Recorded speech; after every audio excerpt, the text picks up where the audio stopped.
स्वागत है दोस्तों आपका हिंदी टू स्टोरीज में। भगवान श्री कृष्ण का जीवन रोमांचक और अद्भुत कहानियों से भरा हुआ है। जैसे उनका जीवन अनगिनत लीलाओं से सजा हुआ है, वैसे ही उनके जन्म की कहानी भी बेहद दिलचस्प है। तो दोस्तों, आज हम सुनते हैं श्री कृष्ण जन्म की रोमांचक कथा जो आपको मंत्रमुग्ध कर देगी। द्वापर युग का समय था। धरती पर अधर्म और अत्याचार का अंधकार फैल चुका था। राक्षसों ने अपना आतंक मचा रखा था, जिससे धरती करा उठी। इन अत्याचारों से त्रस्त होकर धरती माता गाय का रूप धारण करके देवताओं की सभा में पहुंची। उनकी आंखों में आंसू थे और वे व्याकुल होकर बोली, हे देवताओं, मेरी रक्षा कीजिए। राक्षसों के अत्याचार से मैं पीड़ित हूँ, मेरे बोझ को हल्का करें। लेकिन देवता भी असमर्थ थे। उन्होंने इस समस्या का कोई हल नहीं पाया। इस पर देवताओं ने ब्रह्मा जी से मिलने का निर्णय किया। धरती माता को लेकर सभी देवता ब्रह्मा जी के पास गए। उनसे निवेदन किया, प्रभु, धरती पर दैत्यों का बोझ इतना बढ़ गया है कि वह इसे सहन नहीं कर पा रहे। कृपया इसका कुछ समाधान बताएं।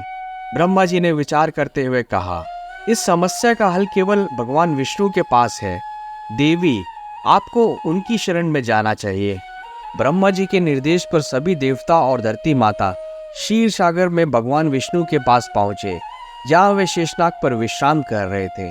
उन्होंने भगवान विष्णु को प्रणाम किया और अपनी पीड़ा सुनाई।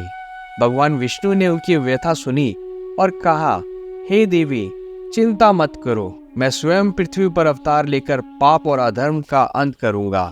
विष्णु भगवान के इस आश्वासन से धरती माता की चिंता कम हो गई और वे प्रसन्न होकर लौट गई। उधर मथुरा नगरी में राजा उग्रसेन का राज्य था। वह एक दयालु और न्यायप्रिय राजा थे, लेकिन उनका पुत्र कंस क्रूर और अत्याचारी था। उसने अपने पिता को बंदी बना लिया और स्वयं राजा बन बैठा। कंस अपनी बहन देवकी से बहुत प्रेम करता था, लेकिन उसकी लालच और क्रूरता ने उसे अंधा कर दिया था। एक दिन देवकी का विवाह वासुदेव से हुआ।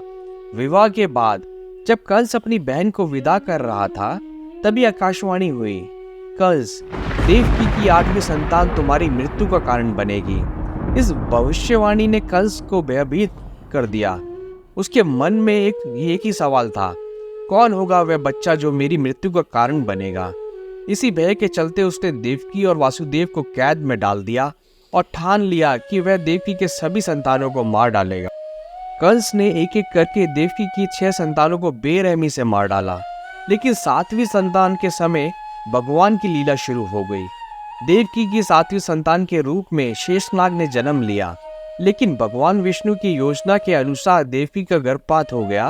वह संतान वासुदेव की पहली पत्नी रोहिणी के गर्भ में पहुंचा दी गई। यही बालक बाद में बलराम के नाम से जाना गया, जो कृष्ण के बड़े भाई बने।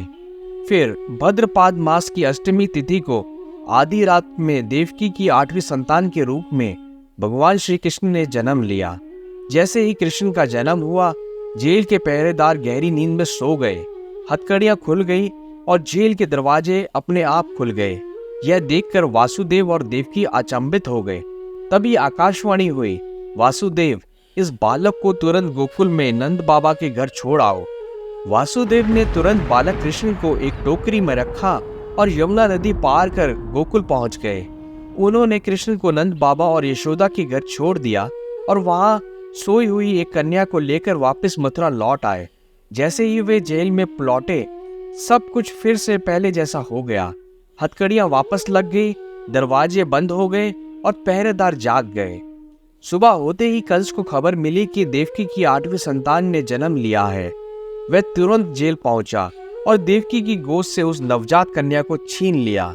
जैसे ही कंस ने उसे मारने के लिए हाथ उठाया, वह कन्या हवा में उड़ गई और बोली, कंस, तू मुझे क्या मारेगा?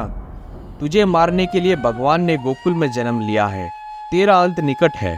इसके बाद कंस ने श्री कृष्ण को मारने के लिए कई राक्षसों को गोकुल भेजा, लेकिन वे सभी असफल रहे। अंत में जब श्री कृष्ण बड़े हुए तो उन्होंने कंस का वध कर मथुरा को उसके आतंक से मुक्त कराया। इस तरह भगवान कृष्ण ने अपने जन्म से लेकर जीवन के हर क्षण में अधर्म के नाश और धर्म की स्थापना का संदेश दिया। उनकी लीलाएं सदैव हमारे लिए प्रेरणादायक और मार्गदर्शक रहेंगी। दोस्तों, हम आशा करते हैं कि आपको श्री कृष्ण की जन्म कथा सुनकर आनंद आया होगा। आपको ये कहानी कैसी लगी, आप हमें ज़रूर कमेंट सेक्शन में बताएं और हमारे चैनल हिंदी टू स्टोरीज़ को लाइक करें, सब्सक्राइब करें और शेयर करें। हम आपसे फिर मिलेंगे एक नई कहानी के साथ। तब तक के लिए आपका धन्यवाद। जय श्री कृष्णा।